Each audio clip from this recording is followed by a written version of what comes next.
Hello everyone, welcome back to DevDive Side Table. It's me, it's Steve. I am still your host of this show, against all odds. Here I am, I'm here and I'm doing it. And with me this week this is a very special show. This is very different from what we've done in the first 11 or dozen or so episodes of DevDive Side Table. Of course, DevDive Side Table is a conversational podcast where we take a deep dive into the world of indie tabletop gaming development and the behind the scenes, uncover the stories behind the creators and all of that fun stuff. But we have something a little bit different. With me on this show, we have Arcane Mike, the founder of Arcane Circle, where they give you the tools to find your next TTRPG table. Mike, how's it going, man? Welcome to the show. Hello, thank you so much for that wonderful intro. Yeah, man. Yes. Hi, everyone on the internet. Thank you so much for having me here. Really. Yes, it is well known that everyone on the internet is going to watch this and listen to this. So Absolutely. yes, we're Everyone, here. We're doing you. it. Every single one of you. You pay attention. Put your phone down. Yeah, put your phone down, man. Actually, no. You're watching the show. Wait, no, you're watching the phone. Put it back up. So, Mike, you actually reached out to me, I think through a DM on TikTok. I make some TTRPG content on there, either through my Batchild TikTok, Batchild D&D. If you want to follow me on TikTok, you can. But we also have the Indie Riff TikTok. I couldn't remember exactly where you found me, but you actually are doing something in the TTRPG space, the online TTRPG space, that is certainly brave. To say the least. You are coming into a space that is dominated by kind of like one really large player in the game. But before we get into that conversation, tell everybody, what is Arcane Circle? What are you offering? What is your what is Arcane Circle? Yeah, absolutely. So Arcane Circle, if you were to just summarize it to one sentence, it is an all-in-one TTRPG hub. To expand on it a little further, it is a platform in which we're building to grow the TTRPG space and industry by removing a lot of the barriers that comes across when you run games online. This includes finding games, managing schedules, for those who produce high quality games and who wish to go down the route of monetizing their games. We'll want to provide those tools as well as sort of all the necessary logins from other platforms you have to utilize, like a VTT, Campaign Wiki, and we want to introduce training material so that way you can learn sort of the best practices and maybe tips and tricks on how to become a GM of not just D&D, but a lot more platforms. Interesting. As well as how to run systems in general, and not just including the big players. We're talking about like the indie systems too. Interesting. So one of the things I was thinking about while I was perusing the website, first thing off the bat, it's a place where you could find a table, right? You also have a GM space where a GM could find players, which is fine. But on the surface, like that's something that already has a very powerful player in Start Playing. They're the pretty much the biggest one out there, startplaying.games. Every DM that I know that runs an online game either uses that or in some way or form. I did notice that some of the more successful DMs on there eventually leave the platform because their reputation kind of precedes the platform, and they wind up like maybe just doing like a direct purchase, like through like a Ko-fi, whatever.com or like something like that, right? So when you're obviously you must have some experience with the platform like that, I would imagine. I do. I have nearly 3 years in that ecosystem. And that's going to segue perfectly into my question, which is, what did you see that was deficiencies that you felt the need to create an alternative? What deficiencies did you see in that space that you wanted to fix? It was this interesting concept where, specifically, I know we're talking about one specific feature, which is sort of that game discovery, start playing games situation. There were a lot of sort of backlash in terms of like how much involvement there is from competitors and how they were essentially treating their GMs. There is sort of this concept where I was looking up like how to, when you build a business, a lot of it is like, let's go into the finances and figure out what cost effective way there is to not only attract users. So a lot of it came from this business perspective and then slowly started to evolve to go, hey, why is it 15%? GMs, I don't understand that, because if we do the numbers correctly here, you can just be within a sustainable and even livable wage for founders and employees for cheaper. And also, as a GM within the ecosystem, I was noticing like a lot of chunk of my funds were being taken away. And so I think the goal initially was to make it where it was a system that was an alternative that provided GMs a lot more monetary gain in their end, as well as charging less in terms of the processing, because there's processing fees have to go, like that has to be done, but there are some additional fees happening to players, in which I did not. I was like, why? Doing the math, I was like, you could be sustainable with less. Do you think? I'm sorry to cut you off, but do you think that it's a scalability thing? Like, do you think that because they got so big so quickly that the overhead just kind of exploded, where it was like, if we're going to sustain the size of this machine, we have to kind of take a little bit more, or continue to take what we were taking to kind of like keep up with the scalability? I've been very lucky to talk to individuals within the industry about, even before I even started Arcane Circle. Okay. And I think that was a concern of like, maybe there was some scalability issues, which is why it also evolved Arcane Circle to something more. It was like, okay, we're going to provide this. We want to make sure that it is monetarily conventional for GMs, so that way they're not taking out less and they're getting more. But we need to add more to that in terms of us to be sort of sustainable, which is where the added features came across. So we were going to have a virtual tabletop, campaign wiki, and more, and just have premium tiers for that if people wanted to use it, just to sort of balance this out. It really was the idea of how can we give more for less, and how can we be sustainable? And that was sort of the basis in terms of business-wise, how that came across. And this is a baby. Like, you are barely a quarter of the year, a quarter of a year into this life that you're doing here. So getting from brain idea to launching a product, walk me through that process for you. Like, what was that? What was involved in getting this up and running for you? Oh my goodness. Well, first it was a lot of self-taught situation. I had to go, the whole internet class of learning scalability through YouTube is just YouTube University. Where, like, yep, I'm familiar. YouTube University, that's where the foundation starts, and you start to learn about, like, I've watched, I want to say 40, 50, 60 hours of content just from different, diverse voices. Sure. And how we can go. I was very lucky to meet people along my actual career when I was in marketing, to meet individuals who were virtual VCs and investors. Yeah. Okay. And I was able to utilize them as sort of advisors. I was like, hey, I want to start my business. What do you think the best thing to do? And they've been so helpful to lead me in the right direction, to go, you want to open it this way, and you want to send out this contract, and you want to do this. And so what I recommend for people who are looking to get into this, obviously YouTube University is great. Try to do networking, talk to people who actually have run businesses, or even like they're new people who are doing startups. I think there is a meetup.com or like Everbright or something along those lines. These sort of online meetup sites. Mm-hmm. Go to those. I've been to dozens now where I've met other founders, and it really kind of gives you the confidence and blueprint on how to build your business. Sure. So when this came to an idea, it was like, okay, I want to make something where I'm helping out GMs and I'm helping out players. And I started to find gaps in problems, and I was like, okay, I don't want to log into multiple things. I switched over from Chrome to Brave, and I had to log into 5 different accounts. And I was like, why? I just want to play my game. Yeah. So that was another foundation. And then there was another complaint I saw towards competition, which is anyone can say that they're a professional GM, but no one really knows that you're running your game safely, and no one really knows that you know how to run the game. So that's where sort of the training concept came in, where you can have like badges for completing things and these training modules. So that way, as a player, you can say, oh, Mike finished the training course. It's a vetting. It's an on paper, in person. It's a tangible vetting process where exactly.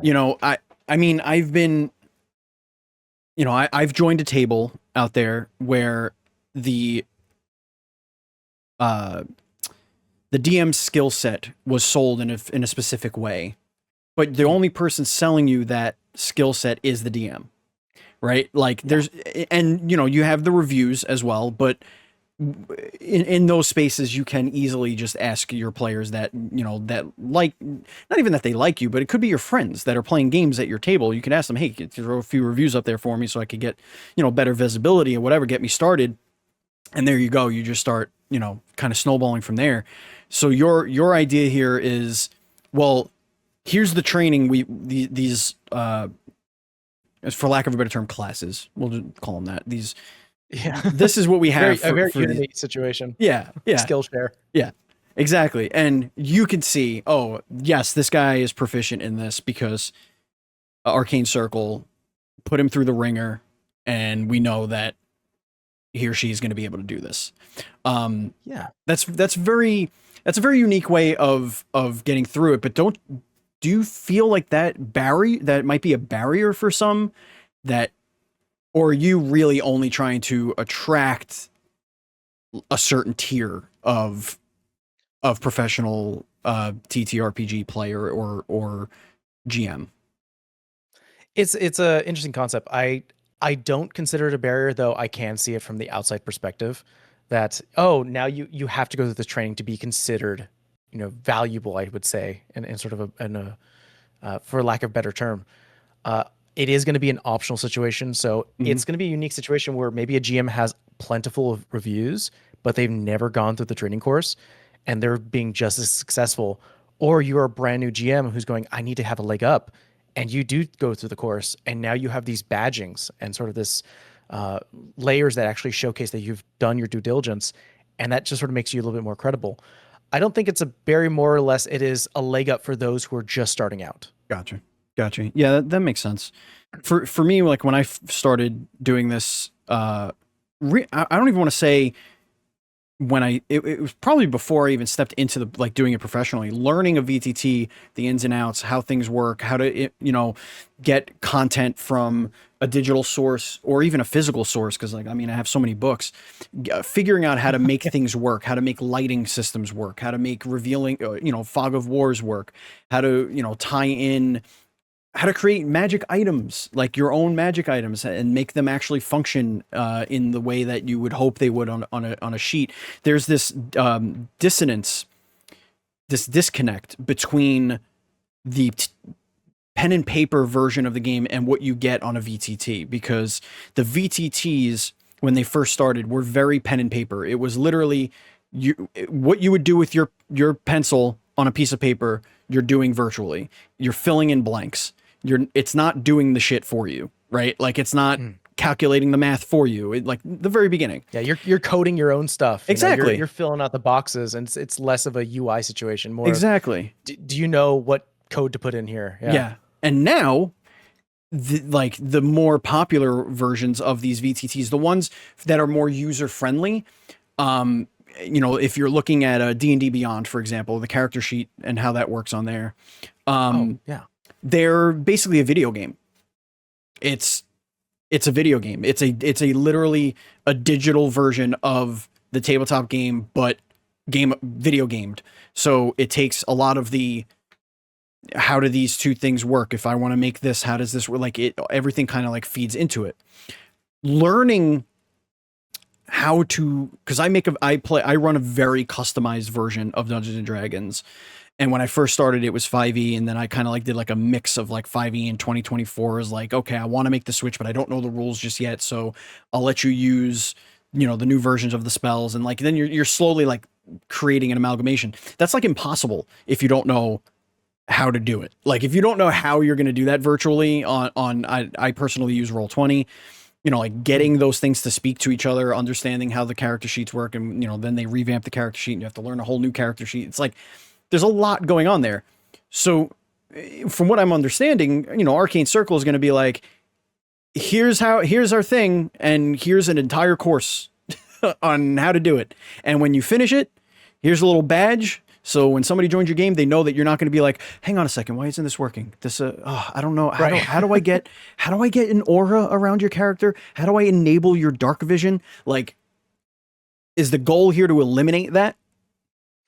Yeah, the goal is to eliminate those empty spots of correcting or re-looking up, site processes. So like the Aura was such a great example of, I had to learn on my own. I was like, what's the difference between these layers, and how do I add a wall, and what do you mean, where's the window button?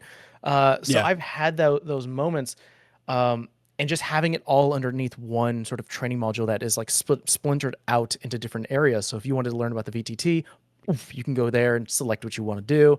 If you want to learn how to list your games, there'll be another branch for that.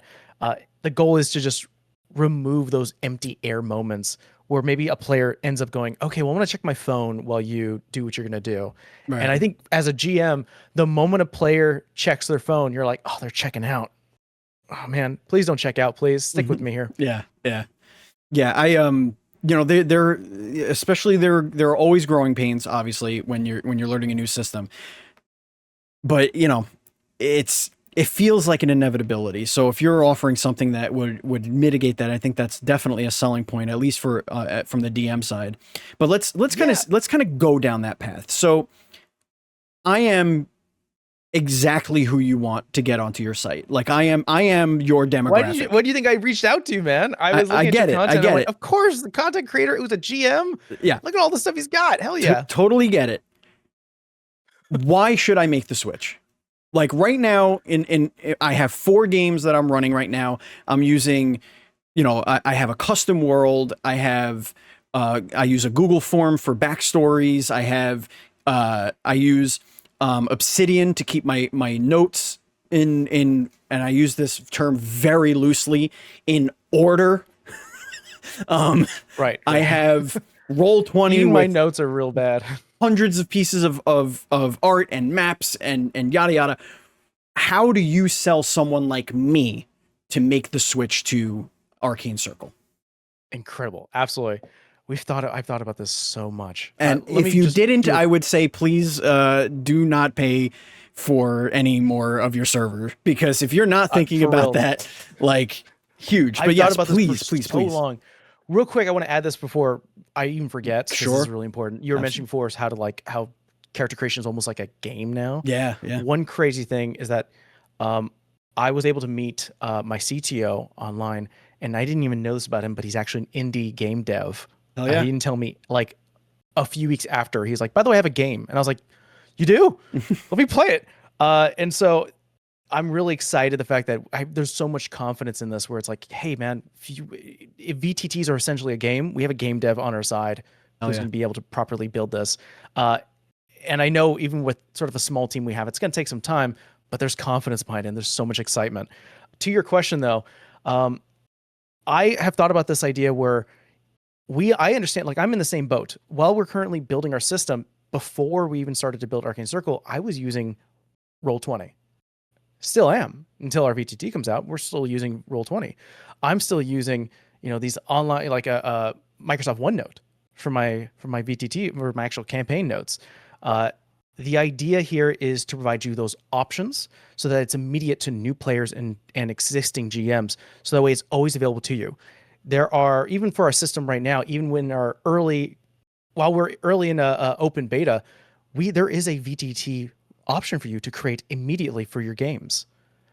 And it is something for you to have on hand. To sell to you, the best thing I would say is, hey, if you got something established, we're not going to dissuade you from using other platforms. We want you to use what is best for you. We're going to give you the tools on our platform to do everything you can. But if you find something that you're really comfortable with, do it. The best thing we can provide you is that we're going to have more money in your pocket, providing you with, on our end, less of a commission cut, so that way you have more funds to work with. We want to make sure that this is beyond just a gig career, but an actual D&D career. Yeah. How do you? So if I was to use my, the platforms I'm already using, do you have a sort of either plan, or like, is there some centralized way to organize everything using Arcane Circle? Like, is that kind of like the goal is like, yes, you'll tie into a Roll20, you'll tie into a whatever, like as an API or whatever. I know we're getting in the weeds, but like, how would you kind of, I guess We've I'm we've trying talked to, about how yeah, no, explain. yeah, Yeah, absolutely. yeah. We've talked about adding extensions, so Okay. that way they can connect with other platforms. I know me and my CTO we have a long discussion about Foundry Yeah, and yeah. how that is sort of a way to jump into a VTT externally and have that functionality. Right. Um, we've also we've already have a testing on a Discord bot for transcriptions, so that way it helps you and it submits it right into your wiki. So that way Oh it's wow. always Okay. there for visibility. So even though you may not like for your example, you may not be using every single feature we offer, but it's always going to be there for you. We're going to have a better platform for you to actually make more monetization on your end. Plus, we'll have all these other things that you may not be using that you can just utilize. We want to give it to you. I know you mentioned a few, but like pie in the sky, every feature you hope that Arcane Circle is going to Oh, have, let's say in a year, like you have oh, here. a year's worth of work building to do. What are you hoping is going to be the feature list of Arcane Circle? What I would like to see in a year is I would like to see our full-fledged VTT released. I would also like to see, because currently we have sort of like this bare bones wiki, which it is usable, it's utilizable, it's really great, but it's not to the extension that like my own standards, that I would be like, I use it for session recaps, which is where I use it for. Mhm. I want it full-fledged. I used to work for a company called Artificer DM, and they did campaign wikis and sort of lore, sort of world building. Did it for a little bit and learned sort of the ins and outs and figured, okay, there's a certain standard that needs to be done Sure. for world campaign wikis. That's what we want to have. I also like to have our Discord bot up and running by that end, and I want us to start working into other aspects of tabletop. I want there to be a process where you can, our training, I want that to be fully fledged out in a year. Honestly, I'm already putting a lot on my table. Scope creep is real. Welcome to development. Oh my goodness. I know. You know what? I think I should stop there before I say what else I would like to add, because I don't want my CTO to see this and go, dude, please just don't. Do you know how fast I'm 12 working on months it. goes?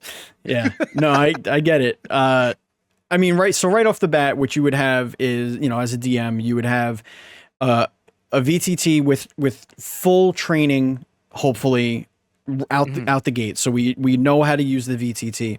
Do you have any plans on, as a DM, this would be something that would sell me immediately?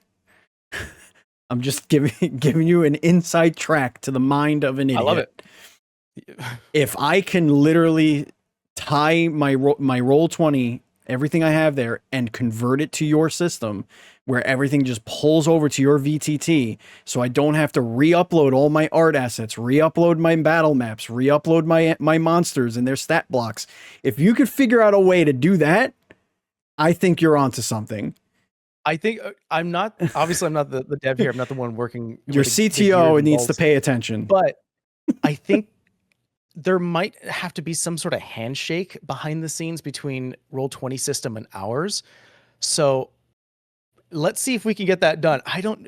Maybe there's not. Maybe there is not necessary. I don't know. I don't know either, but I know as a person who hates change and hates doing extra shit, like if I was starting a new campaign, like brand new world, or even doing a module, maybe I would see it being like 100%. Like I would start this on this platform. But if I'm like, a year into a campaign and like I'm thinking about switching over, having to rebuild a lot of that. Well, actually, you know what? Here comes the ADD.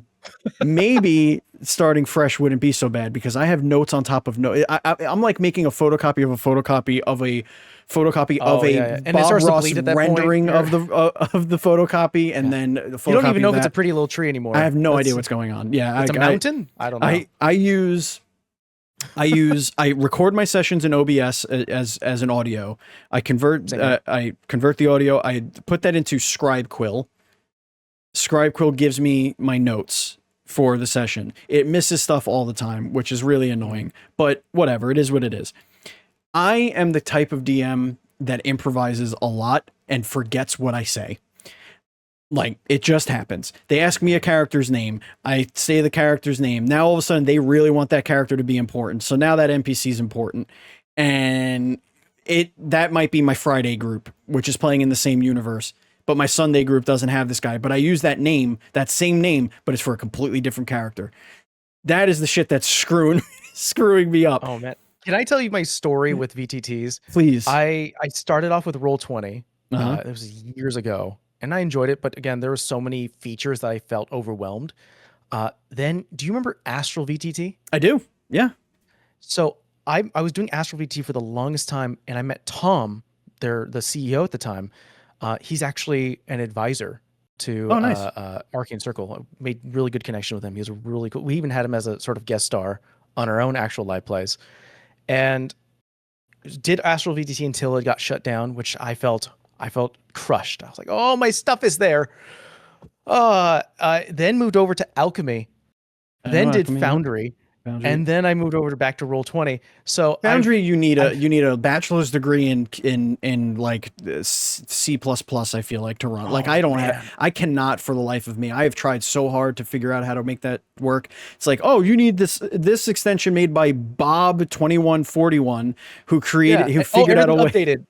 Yeah, everything doesn't work together now. Yeah, This one updated and that screwed everything else. Yeah, it's one of those situations where, if you've ever gone into like a hot tub and you soak in there for a bit on a hot day, and then you walk out and it's like, oh, it's not so bad. That's how I felt about Roll20 after I was doing Foundry. I was like, oh, you know what? I've been cooked in here so much with all the different choices and things not working. Roll20 sounds fine. Yeah, absolutely, absolutely. To your question, though, the end goal thing, I wanted to also touch. This was a dream I had, and I told my CTO, I was like, I want it near the end that you could write in your campaign wiki like a town, like a little like page about a town, go to your VTT, and then drop your wiki page into your town on the VTT, so your players can scroll over and go, oh, here's the town information. So that way, it's a lot easier than going into a VTT and working with like what limited supply in terms of like note taking they provide. Yeah, you can go to a full campaign wiki and just edit it there. That way you have the full fledged of tools you needed. That's I'm glad you explained it that way, because I was kind of nervous that you were gonna, and then I ruined everything. Well, and then everything goes. No, I was nervous that you were gonna like lean into AI a little bit with the creative aspect of things. Like, no, like, oh, you have the town and then you could drag it in and it'll like make stuff for you like that. In the beginning when AI like first came around, it was like a renaissance for me, where I was like, oh, I could have AI build a whole town. I could have it name every person. I could have it do this. And then like you realize how soulless that becomes so quickly. I abandoned that very quickly. I mean, I feel like I had to learn it that way, right? Like it is enticing to not have to do so much of the legwork when you're creating your world. But then you realize just how just soulless it becomes. And I was working, like I mentioned before, I was working for Artificer DM, which is an AI forward campaign wiki company. And I learned that firsthand. First, let me preference everyone at Artificer DM. They are lovely people. They took care of me. There's no the conversation with AI is not like, it's not to damn it as in general. I just feel like we're all still learning how to make the best use of it that doesn't remove the soul from it, that doesn't steal from people's intellectual property and like all that stuff. Like that's really where I feel like we need to just get to. But yeah, to continue your point, I apologize. No, absolutely. So once again, to iterate, like everyone who worked at Artificer DM, they are honestly my favorite bosses. That's wild to say because I've worked for large companies. They were my favorite bosses. I love them to death. But to your point of like, it felt soulless. A lot of the bot, whenever it would like, because they had an AI bot in it that was very like that was the main feature. And it kept on pumping out kind of like the same details and it really felt familiar. And there were moments where I'm like, when I was part of their marketing team, and a lot of the content I would create for them was sort of like, hey, we can use the bot. I'm putting 90% of the creativity and just telling the bot to do it. And like, that was most of my content was like, I'm doing the creative stuff today. and then the bot helps. Please, can we talk about something else? Yeah, yeah. I mean, I had mentioned that I use ScribeQuill. It really, that is for me. I think that's the best use of AI for the tabletop role playing space. Is like, because I want to be present during the sessions. I don't want to sit there and type. I don't want to write shit down. Yeah. I don't want to refer to notes like in real time, or like if I say something that is contradictory to something I planned for, I don't want to have to do that live.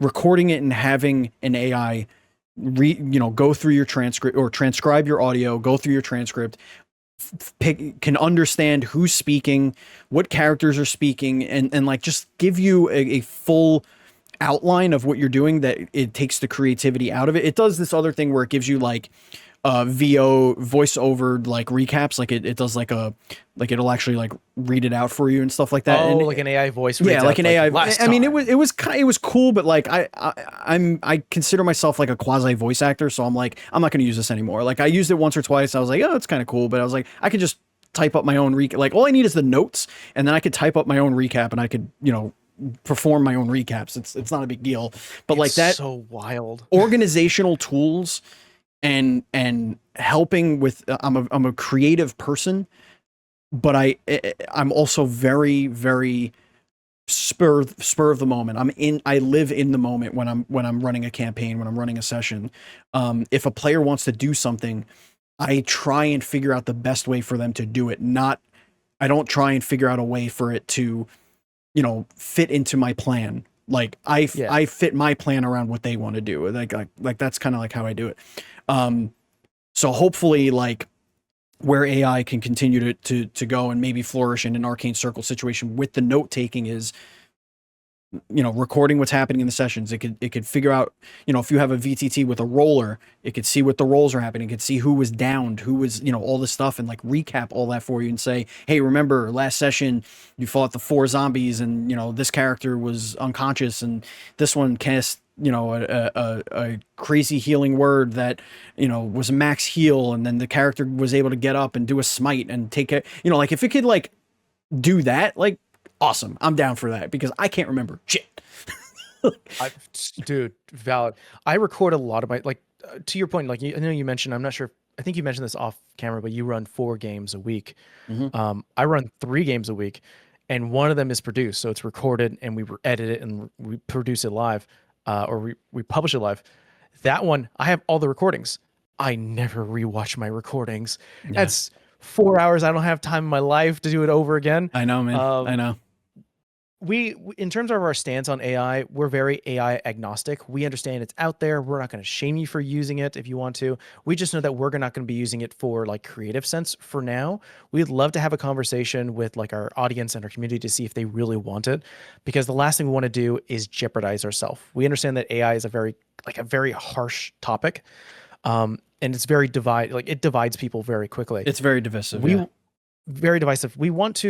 Obviously, we want to thrive and we want to flourish.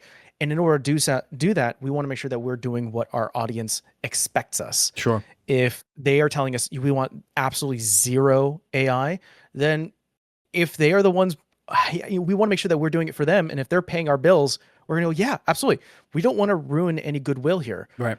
We understand there are some good things about AI, like what you're mentioning, like having it all kind of recorded and then tell you the transcript.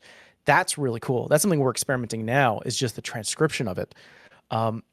That's almost like a light AI usage. Yeah. It's not fully diving into creating images or anything. So we're going to push this over to our audience to see if they're okay with this. Sure. We want to make sure that we're always double checking with our audience. Yeah, no, I mean, absolutely. You kind of have to figure out what the best course of action is on your user base, because ultimately they're going to drive.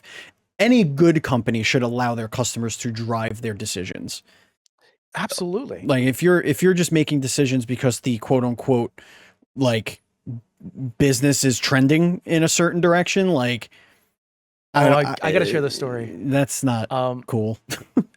So obviously in our early stages, and this is sort of a business side situation, I want to tell the story, is obviously looking for funding and investors is always sort of like a startup dream. It's like, help me, give me capital so I can do this stuff.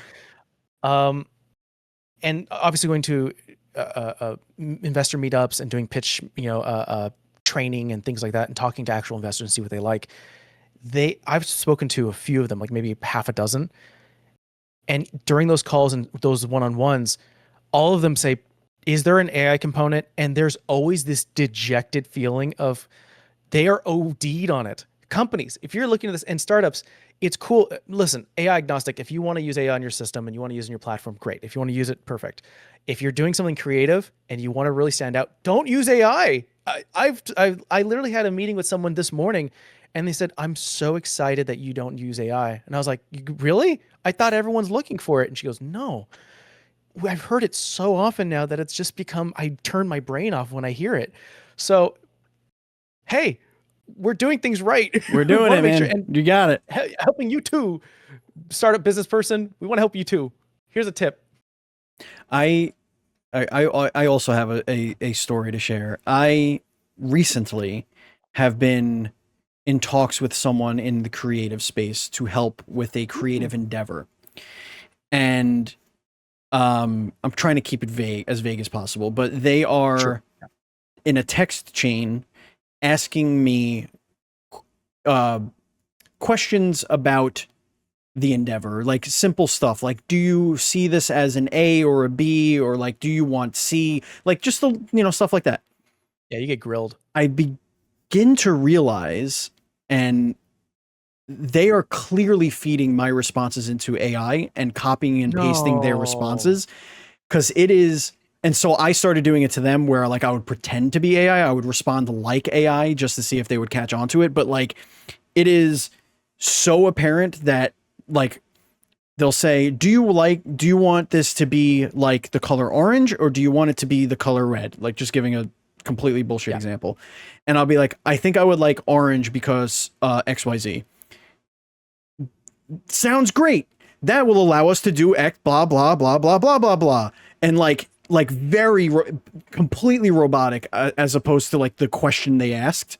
Soulless. Like it just really like, exclamation, reaffirming that my idea is the perfect idea. And then like filtering and regurgitating my reasoning back to me. And I'm like, that's so AI. It's there. A human being doesn't talk like that. It's very bad customer service, or it's like someone goes, I want to do my return. I understand you want to do a return. It's like, don't exactly. Do that. That's exactly the vibes. That is the exact vibes. And the worst part is I met this team in person before we started this endeavor. Oh. So I know they don't talk like that. I know they don't talk like that. There was this, when I was doing these meetings of like training myself to do pitch, because again, I've never done a startup. This is my first. And so I had to learn how to do a pitch deck. I had to learn how to talk to other businesses. I had to learn how to network. And there was this company on like one of these meetup sites that were doing a lot of like, you do your test pitch, and all of us here who are all founders will just give you feedback. And I got really excited. I was like, oh, I get to talk to actual people who are doing the things I'm doing, and they're starting the same adventure like I am. And I went through one meeting, and they ran out of time. I didn't get a chance to pitch. I went, hey, totally fine. I get it. There's a lot of people doing this. Next time I did it, they were like, all right, we're going to do our pitch. Everyone disconnect and use our AI pitch system that we just introduced. I disconnected straight. I'm like, no, man. I wanted everyone to have a feedback. I don't want to talk to a robot. That's terrible. Yeah, that's terrible. It's just, I hate to use reductive terms for it, because I know in my soul that there are places for it to be helpful to a lot of people. Just an example in the medical field, figuring out permutations for different medications, or, working out. Do you remember flipping at home on the PS3? Back when PS3 came out, it's like doing cancer research, like leave your PS3 on with the program running, and it would do all different DNA strand, all that stuff. It's like, what if we could have AI do that? Like AI figure out all the different permutations and calculations and things like that. Like that's what AI should be for, right? Like that's where we need to be focusing. We need to be focusing on like building and fixing problems, as opposed to like making something we hang on our wall. What? Like, that's what Yeah. people are meant to do. People In are the AI meant to be conversation- that. In the AI conversation, there was a lot of like this sort of utopia idea that robots will do the menial tasks that we don't want to do, Yeah. and we can just be artists and we can create and have an enjoyable life. When in the opposite, AI now does art and videos and Sora 2 and Oh God, it's so writes horrible. novels, and it's like, but you're supposed to do the other thing. Oh, When we so have to do bad. this, so it's yeah, so bad. Now we need to we could do talk the forever on manual. this. We need to do the manual labor to keep the servers running, and we need to bleed the planet dry of natural resources to make sure the AI can make our stupid Bob Ross painting on the Ultimate Warrior's face paint videos on Sora. So, internet, when it comes to Arcane Circle, we're not You don't have any of that. We're not thinking about it right now.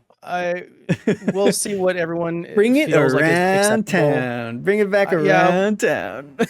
We'll think about it, but right now that's not our focus is to make sure we get the campaign wiki, Hell yeah. the actual like discovery, the So, VTT, everything up. Talk and about running. the campaign wiki a little bit more. Like, how do you see that functioning? I see it functioning. I've been inspired by other competitors, but very much of so where like you'll have sort of a main map situation where you could add like what is it, like you can add actual wiki pages onto a map, which is really awesome. Okay. I really love that functionality. I like timelines. I've been running games for 10 years, one of which lasted 4 years and a full level 1 to 20 that was Nice. streamed. And during that period, I never had a timeline. And during campaign 2, which is where I'm on right now, I was like, I really should add that. There's so many things I've never added before. So I wanted to see fully fludged out. I like this concept, like you were searching for a game and you run into one game and you're like, let me double check what it's all about. Let me check the description.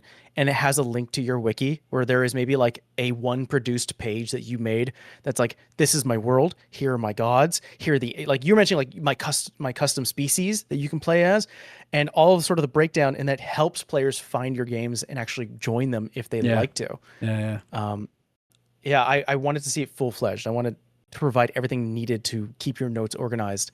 I know you've mentioned Obsidian. Obsidian's great. I use OneNote. I love OneNote, the fact that you have multiple like rows of text and images. I want something like that. Awesome.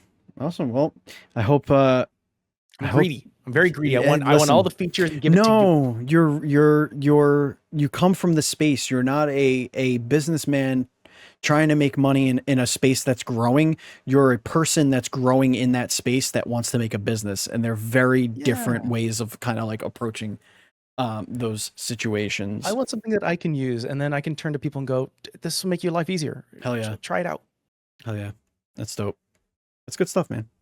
I'm excited to see this thing continue to grow. And you were live on Kickstarter. Is that still happening? What's going on with that? Yeah, we launched yesterday. Oh, yesterday. Perfect. Yes, that's right. Yes. Oh, awesome. Okay, so yeah. My first Kickstarter, I thought there would be more buttons before it published, and it published prematurely, and I was like, all right, we're gonna move forward. I already had a plan. I already had a marketing plan anyways. We already had like a video set, which just released on the TikTok, and we had other videos set. I was like, all right, well, I guess we're moving the timetable up. We're going heavy. Have you ever done a Kickstarter at all? I had 2 failed Kickstarters, both for a tabletop gaming cafe that I was trying to open. That's right. I've seen your video talking about this. Yeah.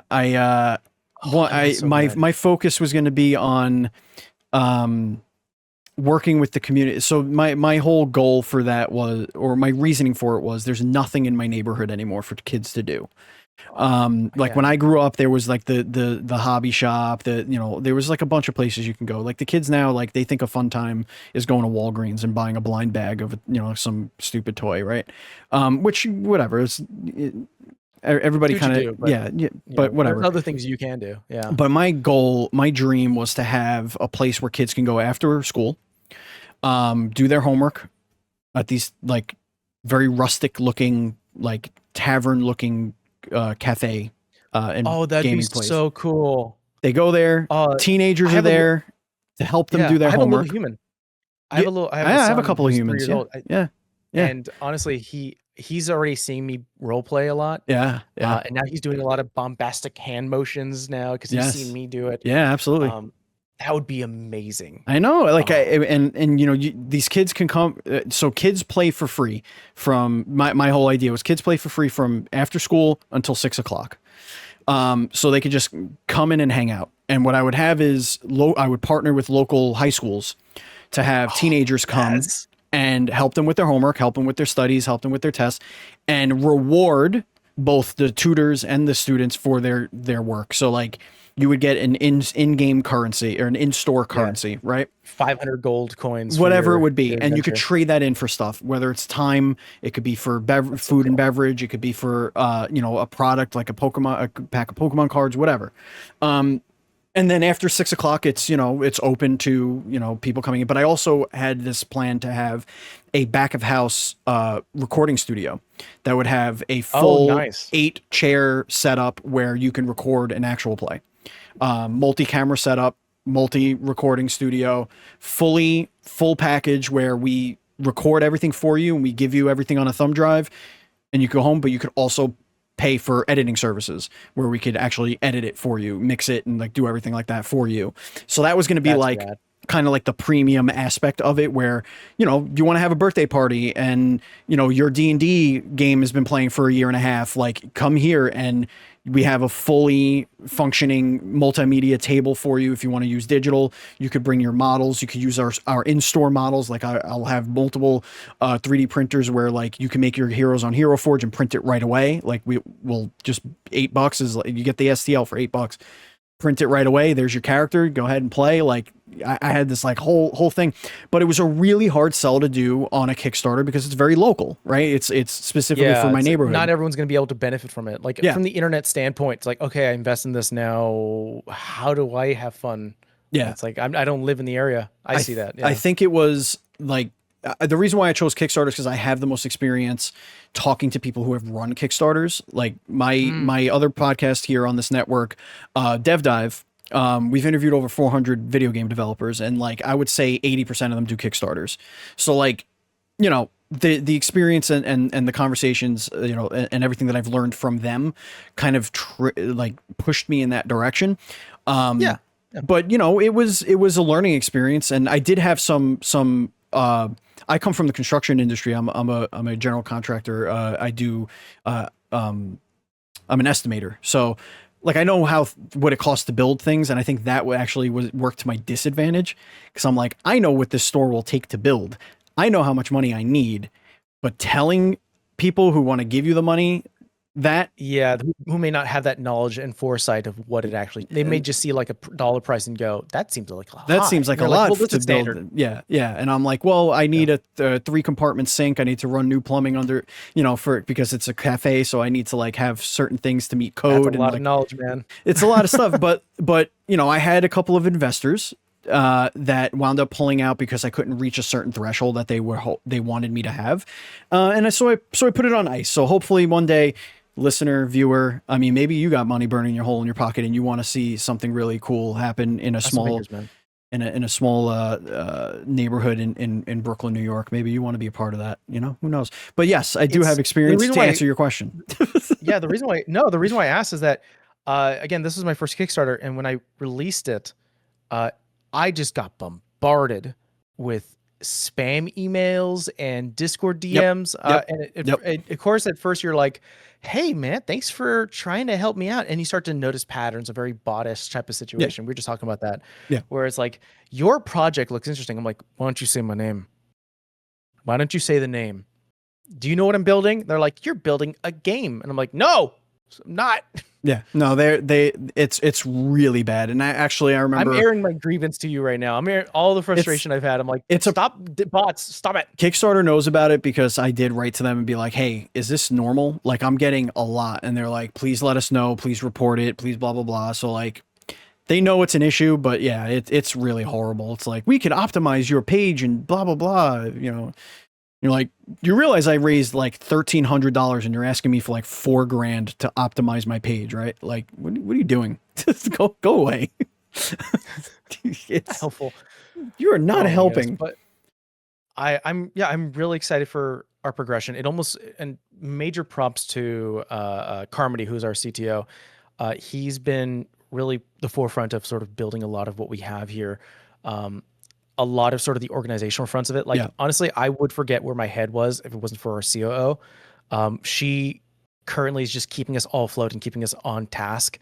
And then here I am making videos and talking to amazing people such as yourself, man. Yeah, man. Listen, I'm always excited when somebody comes with a fresh approach to a market that seems to have a lot of different corners where you can kind of find your home.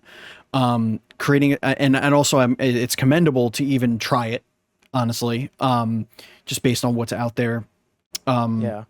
But I think you have a fresh idea. Yeah, but as long as you know that the battle is going to be worth it in the end, like if you have an end goal that to you is worth it, and you can get a few people, every time you talk about it, if you can convince a few people to give it a try, I think that's going to be worth it for you in the end. Like it's. I think if you take this approach I'm a millennial. to it, I've been taught to put my nose down and hit the grind hard, and I will do that now. yeah, I'm with you on that. It's definitely. I'm excited to see how quickly you can get your vision of this truly out there. That's usually like kind of the speed bump that a lot of people hit, right? It's like, yeah, here's what I want to do. Now what? So right, yeah. having a CTO, having your plan, as it were. Like, do you have like a 12-month lookout? Like how far ahead do you have like milestones planned out for Arcane Circle? We have an 18-month roadmap on what goals we want to hit. So we have so a year and a half. I've made a 5, because I'm insane.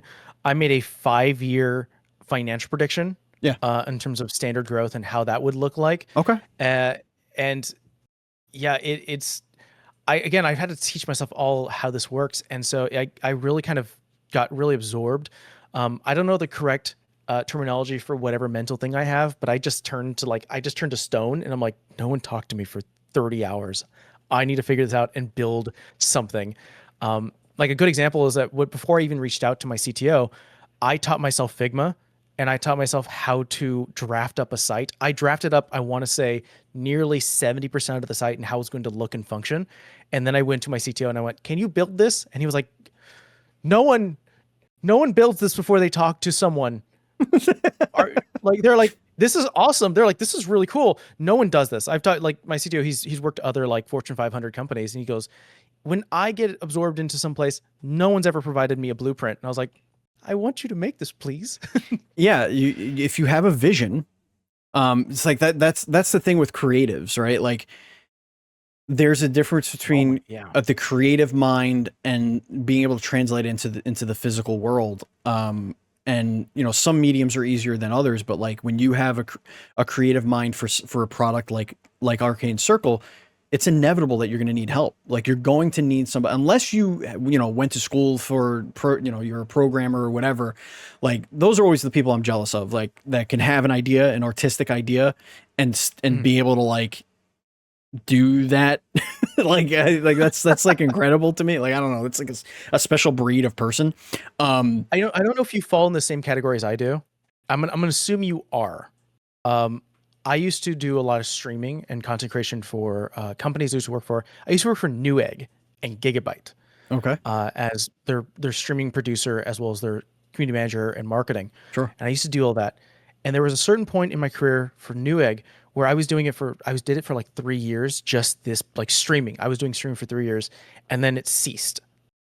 My bosses came to me and said, "All right, that experiment, kind of didn't go where we wanted to, so we're going to stop there." And there were a few months where I did no creativity. I was just doing crunching numbers and sort of building processes.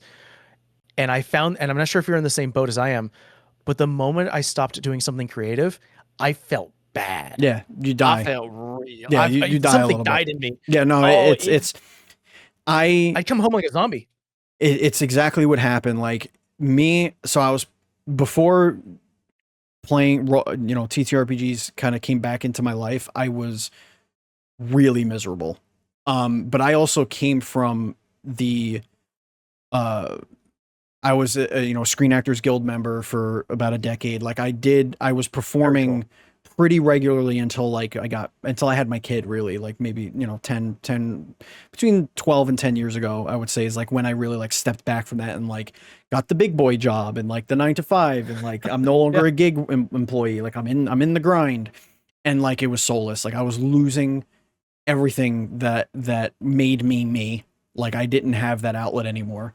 So I started streaming during COVID, and I realized like, oh, I have the audience is small. It's like 40 people, but it's there, and I'm making people happy, and I'm able to like get that energy out.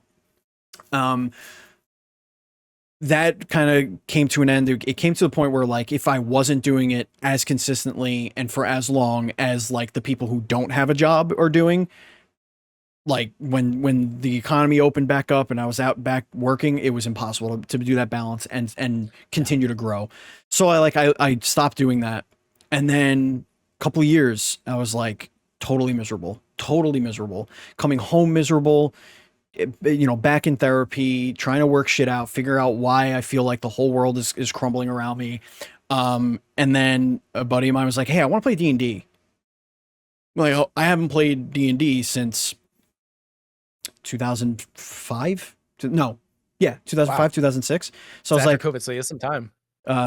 So like 20 years, like I haven't played, and I'm like, the last one I played was I did play 4th edition when it first came out. That was the last time I played. So whenever that was, so I'm like, yeah, I'll play, whatever. So we learned 5th edition, played a little bit. That campaign was like a year and a half. Got me back in. It was every Thursday, and I'm like, oh shit, this is dope. That group now we still play every Thursday, but like different campaigns and stuff. A different friend is DMing now for that group, but that DM started a paid game through start playing, and he was like, hey, can you just be like my mole? Like I need somebody that I can trust, that I know that if things are like, he was terrified. He's like, I know they're strangers. I don't know if I'm good at this, but like, terrifying. Just help me, be my crutch basically. Cause I'm very creative. I get into the character. Like I could pull scenes if I need to by myself, but I'm like, yeah, no problem. So we did that. That was incredible. It was so much fun. He had a life change that he couldn't do it anymore. So I took over as a DM and for that group in a different world. And since I started doing that, my entire life has changed. Like, that's good to hear. My whatever void was there is overflowing with just being able to just make a small group laugh and just be creative and build this stupid world and play these stupid characters that I make up half of them on the fly, and like these stupid bits that I run. Like it's improv comedy, which I was trained in out of high school.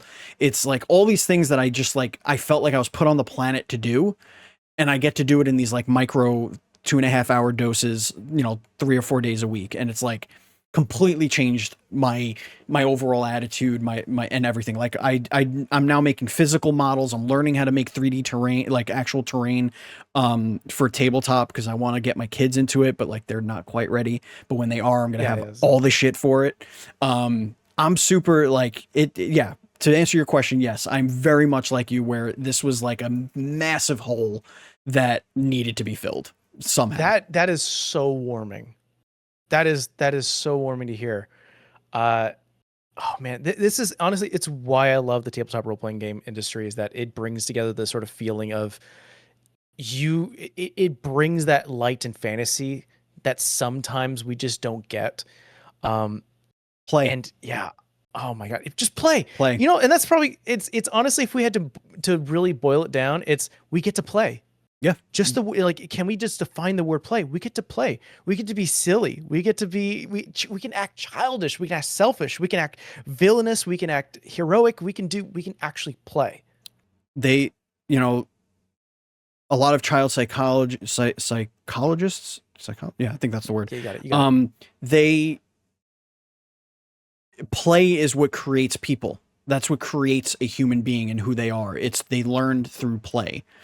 And at some point in our lives, we're told you can't play anymore. Yeah. And I think that's totally fucked up. It's totally backwards. Like if you don't have a hobby where you can just play, it doesn't have to be like pretend and role play, but if you're not filling that with like being able to do a sport or, an art or like, go take a pottery class, or like if you can't play, I think that's crushing to the human condition. And, especially in this current, climate out there, like where everything seems to be changing by the minute, and never for the better. It could be soul crushing. It could be very difficult. So, if you're listening to this or watching this podcast, you clearly already are playing, because you found this space, but encourage others that you see, may not have that outlet, because you never know, you may change somebody's life by bringing them to your table. Yeah. It's honestly this whole concept and sort of that foundation and sort of wheeling it back is kind of like the foundation of the training module we wanted to push out, because there were so many people where I'm like, you will enjoy this. I would talk to people and go, you are going to enjoy tabletop. You will enjoy it. You'll have fun.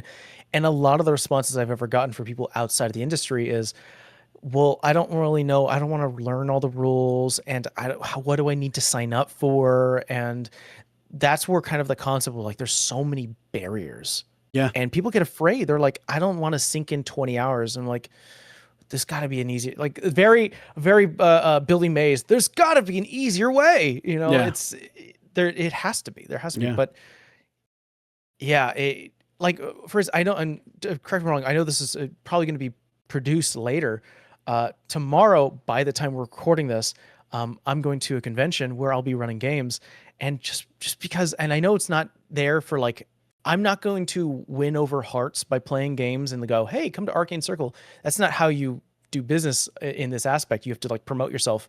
I don't care. I want to play games. It's fun.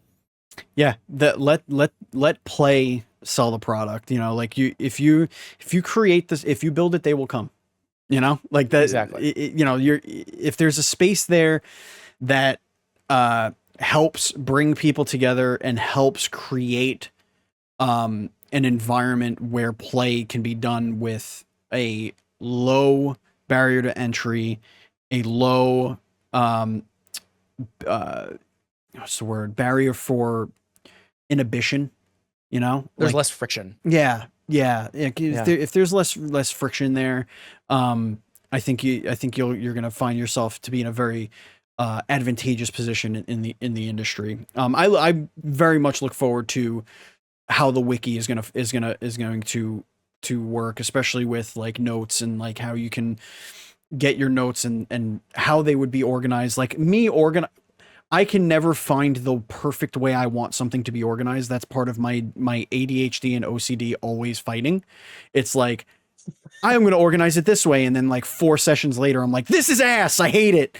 I hate that this is in this folder. Or you have the sliver of an idea and you're like, I'm going to work so hard on organizing everything. And then you're working and then you're like, but I'm have another window up just to play something while I'm working. And then slowly you just, I can't focus today. It's not going to happen. We'll do it tomorrow. What's my party doing tomorrow? I have a session in 6 hours. Oh boy. I have a session. Literally have a session in 4 hours during this recording. I have it in 4 hours. I have a game running, and I wrote the recap and most of what they're going to be doing today. Like I want to say an hour before this call. Sure.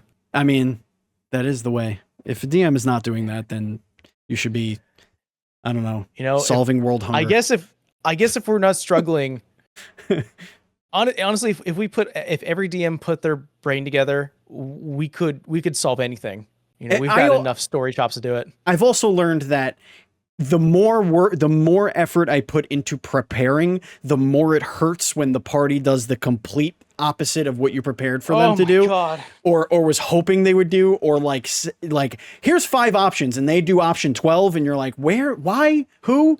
So now I'm just like, here's what I'm hoping happens. We'll see what happens. Bullet point. Hit record. All right. I did a video a long time ago discussing the type of GM are you. What type of GM are you? Are you an improv GM where you have light notes and you just sort of start writing down whatever happens in real time? Yeah, that's me. Are you a novelist where you write down everything and you think about the different splintered ideas? Or are you, and I fit in this category, or are you a bullet point GM where you're like, I want to hit these points, and here's some small ideas about each one. Let's go. Yeah, I'm kind of a mix between improv and bullet point. Like I have my bullet points, my outline of what I'm hoping to achieve in that 2.5, 3 hour session. And I usually have my cliffhanger scene, like whatever's going to happen at the end. I usually have that, like, this is what I want to do. That's smart. This is what I want to do. This is how I want to end it. I want people to be like, oh, fuck, what are we going to do next session? Like, oh boy. So I try and have that. And if I see they're getting completely bonkers in between, like, that's when you could just break glass in case of emergency and have, like, you know, a combat breakout and be like, we're going to start next session at the combat. Like, focus everybody around, like they've stumbled upon something that they, you know, whatever otherwise maybe wouldn't have. And I mean, we could talk about DMing probably forever, but we should get us to the end of the show here. Fair. Mike, thank you so much for joining me. This was fantastic. I'm looking forward to seeing more about your product. You have, I was officially your 8th backer on your Kickstarter. Way. I appreciate it. I'm in there. I better get my pins. I want my pins. But yeah, we have example pins. This isn't Chapel, but I can show a little bit. Where's the pin that, you know what, I'll just show the one that's still sealed. It has a blue film over it, but this is our logo and sort of an acrylic pin, which is beautiful. I like that. We're going to do that with our mascot Chapel. Who's this? Because the species name is taken, he's a devilkin. He's not a tiefling. But yeah, our little mint green devil boy who is made by an amazing artist, Ralphie. She's done all of our Chapel art. And there's sort of more to come, which is really exciting. This is awesome. I'm very excited for you folks. Make sure you check out the Kickstarter. It's live right now. This show is going to be going up a week after recording, so it's going to be right there in the middle of the Kickstarter. You have time. So get in there, back this amazing project, because it's going to be, the space kind of needs something like this. So I'm excited to see what happens. Mike, good luck with everything. Where could everybody follow you and Arcane Circle on the interwebs? You can look us up on arcanecircle.games on TikTok, or you can just find us on any other platform, Arcane Circle. We were able to grab that handle just fine. You did it. You can also go to, we did it. Arcanecircle.games is our website. You can go there. You can start playing games now. And we very much work on the dropout Sam Reich mentality that you can lock in your commission rate now if you create your account. And even if you don't use it, you'll still be locked in. Hell yeah. Really, really fun.